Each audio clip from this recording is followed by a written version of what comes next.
नमस्कार विद्यार्थियों, कैसे हैं आप सब। तो उम्मीद है कि सब स्वस्थ होंगे, खुश होंगे, मस्त होंगे।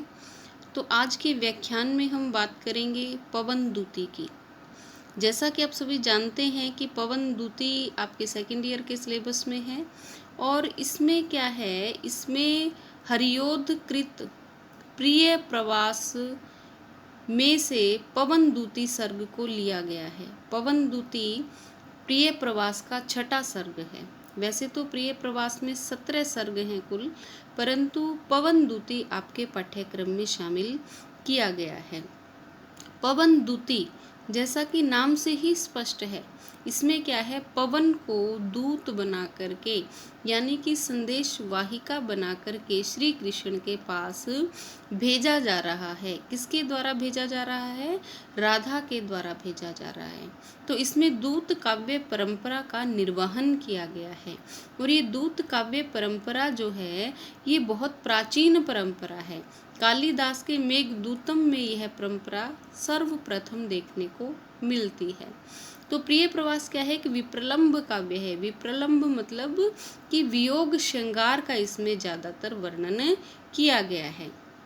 इसमें राधा पवन को दूत बनाकर श्री कृष्ण के पास भेजती है अपने विरह की व्यथा को कहने के लिए।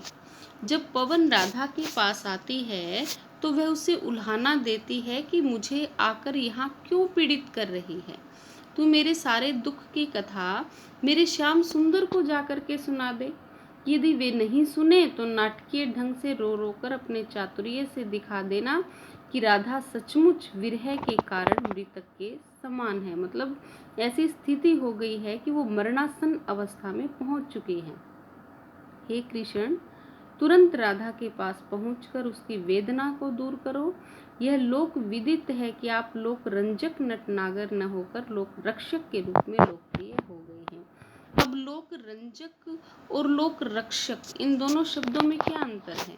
लोक रंजक रूप श्री कृष्ण का वह रूप है जब वो वृंदावन में रहकर गोपियों के संग रास रचाते थे, उनके संग अटखेलियां करते थे, गायें चराते हैं, बांसुरी बजाते हैं, तो वह श्री कृष्ण का लोक रंजक रूप है।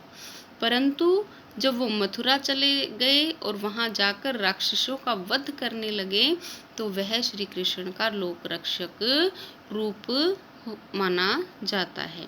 ठीक है, तो नाना चलिए इसकी व्याख्या करते हैं। और ये क्या है? ये षष्ठ सर्ग है। षष्ठ सर्ग मैंने भी बताया कि ये प्रिय प्रवास का छठा सर्ग है। मंदाक्रांता छंद में रचित है। मंदाक्रांता जो है वो वर्णिक छंद है और इसमें प्रत्येक वर्ण में या प्रत्येक पंक्ति में 17 वर्ण होते हैं। तो ये क्या है? मंदाक्रांता वर्णिक छंद है, प्रत्येक पंक्ति में 17 वर्ण होते हैं। तो ये जो षष्ठ छठा सर्ग है ये मंदाक्रांता छंद में रचा गया है। कहाँ से लिया गया है? प्रिय प्रवास में से लिया गया है। कौन इसके कवि हैं? अयोध्या सिंह उपाध्याय हरियोध इसके कवि हैं। तो चलिए व्याख्या करते हैं। तो इसमें क्या है? नाना चिंता सहित दिन को राधिका थी बिताती, आँखों को थी सजल रखती, उन्मना थी बिताती। नाना मतलब विभिन्न प्रकार की, चिंता चिंताओं सहित दिन को, अपने दिनों को राधिका थी बिताती, राधिका जो है वो व्यतीत कर रही थी। मतलब विभिन्न प्रकार की चिंताओं के सहित राधिका अपने जीवन को व्यतीत कर रही थी, अपने जीवन के दिनों को बिता रही थी। आँखों को थी सजल रखती, उन्मना थी बिताती। आँखों को थी सजल, सजल मतलब पानी से भरी हुई, पानी से भरी हुई मतलब आंसुओं से भरी हुई। कि राधा की जो आँखें हैं वो श्री कृष्ण की वियोगावस्था के कारण हमेशा आंसुओं से पूरित रहती थी। और उन्मना मत का मतलब होता है जब हमारा किसी भी काम को करने को मन नहीं करे, ऐसे भाव से, ऐसे खिन्न भाव से वो क्या है, अपने दिनों को व्यतीत कर रही थी।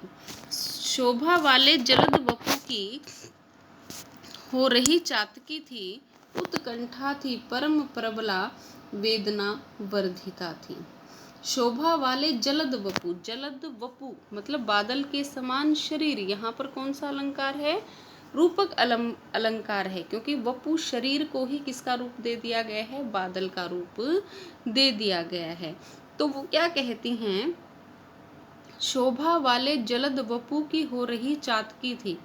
क्यों वो अपने दिनों को उन्मना बिता रही थी, खिन्न भाव से बिता रही थी, रोते हुए बिता रही थी? क्योंकि वो क्या है? बादल के समान सुंदर शरीर वाले श्री कृष्ण की क्या हो गई थी? चातक पक्षी के समान दीवानी हो गई थी। उत्कंठा थी परम प्रबला, वेदना वर्धिता थी। उत्कंठा, उत्कंठा मतलब इच्छा, उत्सुकता। परम मतलब बहुत अधिक, प्रबला मतलब बहुत प्रबल, बहुत अधिक वेगपूर्ण। कि उसकी जो श्री कृष्ण से मिलने की जो उत्कंठा थी, जो इच्छा थी, वो बहुत अधिक बलवती हो रही थी। वेदना वर्धिता थी, वर्धिता मतलब बढ़ना, वेदना दर्द। और जैसे जैसे उसकी श्री कृष्ण से मिलने की उत्कंठा बढ़ती जा रही थी, वैसे वैसे उसकी जो वेदना है, उसकी जो पीड़ा है, वो भी बढ़ती जा रही थी। बैठी खिन्ना एक दिवस वे, गेहे में थी अकेली, आके आंसू युगल दरिग में थे धरा को भिगोते। बैठी खिन्ना एक दिवस वे, गेहे में थी अकेली। कि एक दिन, एक दिवस मतलब एक दिन, गेहे में थी अकेली। कि एक दिन वो क्या है? खिन्न भाव से, बहुत ही उदास भाव से, गेह में मतलब घर में बैठी हुई थी। आके आंसू युगल दृग में, युगल दृग का मतलब होता है आंखों का जोड़ा, धरा मतलब धरती। कि एक दिन वो क्या है? बहुत खिन्न भाव से अपने घर में अकेली बैठी हुई थी। और जब हम अकेले होते हैं तो हमारा जो दिमाग है वो और भी अधिक किसी भी बात को याद करने लग जाता है। तो जो राधा थी वो भी ऐसे ही एक दिन अपने घर में अकेली बैठी हुई थी। तो उसके जो आंसू हैं वो युगल दृग में, आंखों के जोड़े में आ गए। और वो क्या है? युगल दृग मतलब आंखों का जोड़ा, मतलब कि दोनों आंखों में से आंसू बहने लगे। और वो इतने अधिक आंसू बह रहे थे कि जो पृथ्वी है वो भी भीग गई। आई धीरे इस सदन में, पुष्प सदगंध को ले, प्रातः वाली सुपवन इसी काल वातायनों से। आई धीरे इस सदन में, सदन मतलब घर, पुष्प सदगंध फूलों की खुशबू। की धीरे धीरे इस घर के अंदर फिर फूलों की खुशबू को लेकर, प्रातः वाली सुपवन, प्रातः वाली सुबह सुबह की जो बहुत ही सुंदर खुशबूदार हवा होती है, वो इसी काल मतलब इसी समय वातायनों से, घर की खिड़कियों से, दरवाजों से। कि जब राधिका जो है वो खिन्न भाव से घर में अकेली बैठी हुई थी, श्री कृष्ण की याद में आंसू बहा रही थी, तो उसी समय बहुत धीरे से फूलों की खुशबू को साथ लेकर के, प्रातः वाली, सुबह सुबह वाली जो ठंडी ठंडी शीतल शीतल हवा है, वो उसके घर की खिड़कियों के माध्यम से उस घर में प्रवेश कर जाती है। आके पूरा सदन उसने शोरभीला बनाया। और जो हवा है उसने क्या है? आके पूरा सदन, सदन मतलब घर, कि उसने आकर के पूरे घर को शोरभीला बना दिया, सुगंधित बना दिया। चाहा सारा कलुष, कलुष मतलब थकान, तन का राधिका के मिटाया। और वो हवा चाहती थी कि मैं राधिका के शरीर की सारी थकान जो है वो मिटा दूं, अपने स्पर्श से उस थकान को दूर कर दूं। और आकर के पूरा जो घर है उसने सुगंध से महका दिया। जो बूंदे सजल दृग के पक्षे में विद्यमाना, धीरे धीरे क्षिति पर उन्हें सौम्यता से गिराया। और जो बूंदे सजल दृग के, सजल मतलब कि सजल, सजल का मतलब पानी से भीगी हुई, मतलब आंसुओं से जो भीगी हुई। पक्षे मतलब कोने, कि जो राधिका के आंखों के कोने में जो आंसू विद्यमान थे बहुत ही सौम्यता से, बहुत ही कोमलता से हवा ने स्पर्श करके उन आंसुओं को धीरे धीरे से क्षिति पर यानी कि पृथ्वी पर गिरा दिया। श्री राधिका को यह प्यार, पवन की प्यार वाली क्रियाएं थोड़ी सी भी न सुखद हुई, हो गई वैरिणी सी। जब राधा जो पवन की जो इस तरह की क्रियाएं जब राधा ने देखी, तो राधा को ये पवन की इस तरह की प्यारी प्यारी जो क्रियाएं थी वो थोड़ी सी भी न सुखद हुई, मतलब थोड़ी सी भी उसे अच्छी नहीं लगी, बल्कि वैरिणी सी हो गई। बल्कि ऐसी जो क्रियाएं हैं यानी कि उसकी सुगंध, उसकी स्निग्धता, उसका जो शीतलता थी हवा की, वो क्या है, उसे शत्रु की भांति प्रतीत होने लगी। क्योंकि जब हम खुश होते हैं तभी हमें सभी चीज़ें अच्छी लगती हैं। खुश करने वाली चीज़ें भी, मन खुश हो तभी खुशी देती हैं, परंतु राधिका का मन खुश नहीं था। तो जो हवा की इस तरह की शीतलता, इस तरह की सुगंध जो थी वो उसे अच्छी नहीं लगी, बल्कि शत्रु के समान प्रतीत होने लगी। भीनी भीनी महक सिगरी शांति उन्मूलती थी। जो उसके घर के अंदर, सिगरी मतलब बिखरी हुई, कि उसके घर के अंदर जो भीनी भीनी सौंधी सौंधी खुशबू बिखरी हुई थी, वो उसके मन की शांति का हरण कर रही थी। पीड़ा देती परम चित्त को वायु की स्निग्धता थी।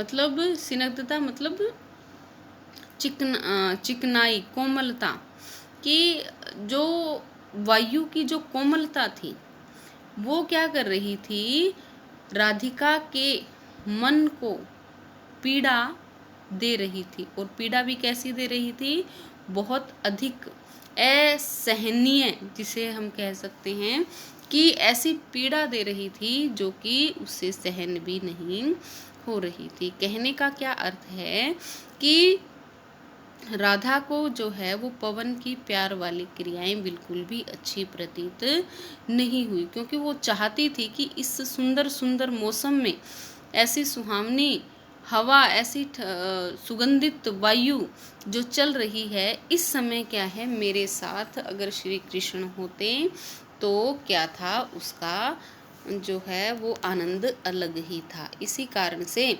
उसे क्या है, श्री कृष्ण के अभाव में राधिका को ये प्यार वाली क्रियाएं जो पवन की हैं वो बिल्कुल भी अच्छी नहीं लगी, बल्कि किसकी भांति प्रतीत हुई, शत्रु की भांति उसे प्रतीत होती है। संतापों को विपुल बढ़ता देख के दुखिता हो, धीरे बोली सदुख उससे श्रीमती राधिका यूं। संतापों को विपुल बढ़ता देख के दुखिता हो। जब विपुल मतलब अत्यधिक, जब राधा ने देखा कि हवा की स्निग्धता के कारण, उसकी शीतलता, उसकी खुशबू के कारण उसका जो मन है वो और भी ज़्यादा दुखी हो रहा है, उसके संताप, उसकी पीड़ाएं और भी अधिक बढ़ रही हैं, तो बहुत दुखी होकर के राधिका कहती है, धीरे बोली सदुख उससे, मतलब बहुत दुख सहित राधिका जो है वो हवा से कहती है। क्या कहती है, प्यारी प्रातः पवन इतना क्यों मुझे सताती है, कि हे सुबह सुबह की प्यारी पवन, तू मुझे इतना क्यों सता रही है। क्या तू भी है कलुषित हुई काल की क्रूरता से, कि क्या तू भी है कलुषित हुई, कि जिस प्रकार समय या भाग्य का फेर है, कि मेरे भाग्य ने मेरा साथ छोड़ दिया है, इसी प्रकार क्या तू भी कलुषित हुई, कि इसी प्रकार क्या तूने भी भाग्य का साथ देने का निर्णय कर लिया है। जो भाग्य मेरे साथ निर्दयता कर रहा है, क्या तू भी उस भाग्य से मिल गई है, तू भी पापिन हो गई है। कालिंदी के वर पुतिन पे घूमती सिक्त होती। कालिंदी मतलब यमुना नदी, वर मतलब श्रेष्ठ, पुतिन मतलब किनारा, घूमती, सिक्त, सिक्त होती मतलब वहाँ उसके अंदर क्या है, स्नान करती। कि तू तो क्या है, कालिंदी मतलब यमुना नदी के श्रेष्ठ किनारों पर घूमती रहती है और प्यारे प्यारे कुसुम चैको चूमती गंध लेती। और वहाँ यमुना नदी के किनारों के ऊपर जो बहुत सुंदर सुंदर प्यारे प्यारे फूलों के गुच्छे हैं, तू उन गुच्छों को स्पर्श करती है, उनको चूमती है और उनकी सुगंध अपने साथ वहन करती है। तू आती है वहन करती वारी के सीकरों को, कि तू तो अपने साथ, वारी मतलब जल और सीकर मतलब बूंदें, कि जब तू यमुना नदी के पानी में से प्रवेश करती है, उसमें से निकलती है, तो तू अपने साथ उस पानी की बूंदों को भी अपने साथ वहन करके ले आती है। हाँ पापिष्ठे, फिर किस लिए ताप देती मुझे, फिर हाँ पापिष्ठे, पापिष्ठे मतलब तू तो पापों का नाश करने वाली है। तेरा जो स्पर्श है वो तो क्या करता है, मन के कलुष को मिटाता है। फिर क्या कारण है कि तेरा जो स्पर्श है मुझे शांति देने की बजाय मुझे पीड़ा प्रदान कर रहा है। क्यों होती है निठुर इतना, क्यों बढ़ाती व्यथा है। फिर हवा से वो प्रार्थना कर रही है, क्यों होती है निठुर इतना, कि तू मेरे प्रति इतनी अधिक निर्दयी क्यों हो गई है, क्यों बढ़ाती व्यथा है, और मेरी जो पीड़ा है वो इतना अधिक, उसे क्यों तू बढ़ा रही है। तू है मेरी चिर परिचिता, तू हमारी प्रिया है। हवा को मना रही है, उसे समझा रही है, उससे प्यार जता रही है कि तू है मेरी चिर परिचिता। चिर मतलब बहुत लंबे समय से, परिचिता मतलब जान पहचान वाली, कि हे हवा तू तो बहुत लंबे समय से मेरी चिर परिचिता है। मतलब मैं, तू और मेरा जो है वो बहुत लंबे समय का रिश्ता है, तेरा और मेरा, कि हम एक दूसरे को बहुत लंबे समय से जानते हैं। तू हमारी प्रिया है, तू हम सबको बहुत प्यारी है। मेरी बातें सुन मत सता, मेरी बातों को बहुत ध्यान से सुन और इस तरह मुझे सताना तंग करना छोड़ दे। वामता को, वामता मतलब जो तू प्रतिकूल व्यवहार मेरे खिलाफ मेरे लिए कर रही है, तो उस व्यवहार को त्याग दे। पीड़ा खो के प्रणात जन की है बड़ा पुण्य होता। वो क्या कहती है, प्रणात जन, प्रणात जन मतलब ऐसा व्यक्ति जो दुखी है, ऐसे व्यक्ति की अगर कोई पीड़ा खो दे, उसके दर्द को दूर कर दे, तो हे हवा बहुत ही पुण्य का काम वो होता है। मेरे प्यारे नव जलद से कंज से नेत्र वाले, वो कहते, अब वो अपना दुख बता रही है कि वो दुखी किस कारण से है। वो कहती है कि मेरे प्यारे, कि मेरे प्रियतम, नव जलद, नव मतलब नए, जलद मतलब बादल, कंज मतलब कमल से नेत्र वाले। वो कह रही है कि मेरे जो श्री कृष्ण हैं वो नए नए बादल के समान शरीर वाले हैं और कमल के समान नेत्र वाले हैं, और इसी कारण से मैं दुखी हूँ कि जके आए न मधुवन से, कि वो एक बार कंस का वध करने के लिए मथुरा गए थे और वहाँ से वापस नहीं आए हैं। ओ न भेजा संदेशा, और ना ही उन्होंने किसी प्रकार का कोई संदेश मेरे पास भेजा है कि वो कब तक आएंगे या ठीक भी हैं या नहीं। मैं रो रो के प्रिय विरह से बावली हो रही हूँ। वो कहती है कि मैं श्री कृष्ण के वियोग में रो रो करके विरह के कारण पागलों की भांति हो गई हूँ। जाके मेरी सब दुख कथा शाम को तू सुना दे। तो हे हवा तू ऐसा कर, मेरी सारी दुख की कहानी जो है वो श्री कृष्ण के पास जाकर के उसे सुना दे। जो ऐसा तू नहीं कर सके तो क्रिया चातुरी से जाके रोने विकल बनने आदि को ही दिखा दे। वो कहती है कि तेरे पास शब्द नहीं है, तेरे पास वाणी नहीं है, तेरे पास बोलने का माध्यम नहीं है, तो वो कहती है कि अगर तू मेरी बातों को, मेरी व्यथा, मेरी पीड़ा को बोलकर नहीं बता सकती, तो ऐसा करना, चतुराई से कुछ ऐसे काम करना जिससे कि उस क्या है, संकेत के माध्यम से पता चले कि मेरे रोने का, मेरे इस तरह से व्याकुल बनने, इन लक्षणों को तू दिखा देना। किसके माध्यम से, संकेतों के माध्यम से, क्योंकि तेरे पास आवाज़ नहीं है, वाणी नहीं है कि तू बोल कर के मेरी पीड़ा बता सके, तो संकेतों का सहारा लेना।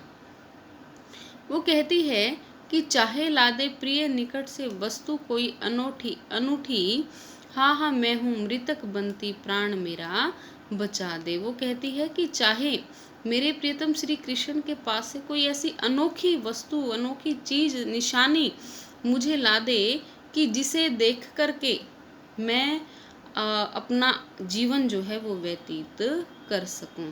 हाँ हाँ मैं हूँ मृतक बनती, कि हे हवा मैं मृतक बनती जा रही हूँ, मैं मरणासन अवस्था में पहुँच गई हूँ, प्राण मेरा बचा दे। तो हे हवा अब तू ही है जो मेरे जीवन की रक्षा कर सकती है। वो कहती है तू जाती है सकल थल ही वेग वाली बड़ी है, कि तू जाती है, सकल मतलब संपूर्ण, थल मतलब पृथ्वी, वेग वाली बहुत ही तीव्रतापूर्ण चलने वाली है, कि हे हवा तू तो इस संपूर्ण पृथ्वी पर बहुत ही तीव्रता से कहीं भी आ जा सकती है। तू है सीधी तरल हृदय ताप उन्मूलती है, और तू ही बहुत भोली भाली है। तू क्या है, तरल हृदय है, मतलब हर किसी के दुख से बहुत जल्दी तू क्या हो जाती है, द्रवित हो जाती है, पिघल जाती है, ताप उन्मूलती है। और तेरा काम तो क्या है, दूसरों के दुखों को दूर करना है। मैं हूँ जी में बहुत रखती वायु तेरा भरोसा, कि हे हवा मैं मन ही मन में तेरे ऊपर बहुत ज़्यादा विश्वास करती हूँ। जैसे हो ए भगिनी बिगड़ी बात मेरी बना दे। जिस प्रकार एक बहन दूसरी बहन पर विश्वास करती है, उसी प्रकार वो कहती है कि मैं मन में तुझे बहुत अधिक चाहती हूँ, तेरा बहुत विश्वास करती हूँ, और मुझे तेरे ऊपर ही भरोसा है कि मेरी जो बात बिगड़ गई है, मतलब मेरा भाग्य जो मेरे से रुष्ट हो गया है, अब उस भाग्य को बनाने वाली तू ही है। कालिंदी के तट पर घने रम्य उद्यान वाला, ऊंचे ऊंचे ध्वल ग्रह की पंक्तियों से प्रशोभी। अब वो पता बता रही है राधा को, सॉरी पवन को, श्री कृष्ण का पता बता रही है राधा। वो क्या कह रही है, कालिंदी के तट पर घने रम्य उद्यान वाला, कि मेरे श्री कृष्ण कहाँ मिलेंगे। कालिंदी मतलब यमुना नदी के किनारे पर, घने मतलब गहरे, रम्य बहुत ही सुंदर, उद्यान वाला बाग बगीचे वाला, कि यमुना नदी के तट पर बहुत ही घने और सुंदर बाग बगीचे वाला एक क्षेत्र है। ऊंचे ऊंचे ध्वल ग्रह की पंक्तियों से प्रशोभी, और वो स्थान क्या है, ऊंचे ऊंचे, की बहुत ऊंचे ऊंचे धवल ग्रह, सफेद रंग के घर हैं, मतलब सफेद रंग के महल हैं, और उन महलों की पंक्तियों से वो जो क्षेत्र है वो क्या है, शोभायमान है। जो है न्यारा नगर मथुरा प्राण प्यारा वही है, कि जो बहुत न्यारा अद्भुत सा नगर जिसका नाम मथुरा है, मेरे प्राण प्यारे आजकल वही निवास करते हैं। मेरा सूना सदन तज के तू वहाँ शीघ्र ही जा। तो हे हवा मेरा ये जो सूना साना जो महल है या घर है, शीघ्र ही इसे त्याग दे और मेरे श्री कृष्ण के पास मेरा संदेश लेकर जल्दी से पहुंचने की कोशिश कर। तो आज के लिए बस इतना ही। आगे का जो व्याख्यान है उसमें अगले प्रसंग की चर्चा की जाएगी। धन्यवाद।